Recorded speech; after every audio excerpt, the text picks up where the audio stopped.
સવાર સવારમાં જો આટલા સરસ લીલા દાણા અને મેથીના થેપલા મળી જાય તો બીજું જોઈએ જ શું. તો ચાલો એ રેસીપી આજે તમારી સાથે પણ શેર કરું.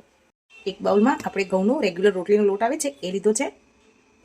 અડધી ચમચી હળદર, ધાણા જીરું પાવડર, 1 ચમચી જેટલું લાલ મરચું પાવડર ઉમેરીશું, સ્વાદ પ્રમાણે મીઠું, સફેદ તલ ઉમેરીશું, 1 નાની ચમચી અજમોને હાથેથી આ રીતે ક્રશ કરીને ઉમેરી દઈશું. લસણ અને લીલા મરચાંની પેસ્ટ છે ઉમેરી દઈશું. લીલી મેથીને ધોઈ અને કટ કરીને રાખેલી છે એ ઉમેરી દઈશું. જેટલી મેથી લીધી છે એનાથી અડધા લીલા ધાણા લીધેલા છે એ પણ ધોઈ અને કટ કરી રાખ્યા છે એને પણ ઉમેરી દઈશું. હવે આપણે મોણ માટે તેલ ઉમેરીશું. હાથેથી પહેલાં એકવાર મસળી લઈએ, પછી કેટલા પાણીની જરૂર છે એ પ્રમાણે થોડું થોડું પાણી ઉમેરી આનું બહુ કઠણ પણ નહીં અને એકદમ સોફ્ટ પણ નહીં એવો લોટ બાંધીશું. હવે થોડું થોડું જેમ જેમ જરૂર હશે એમ એમ પાણી ઉમેરીશું અને લોટ બાંધી લઈએ. સરસ બંધાઈ ગયો છે. હવે આપણે મીડિયમ સાઇઝનો લોવો લઈશું. મેં આને તેલ લગાવીને થોડો કોણી લીધેલો છે.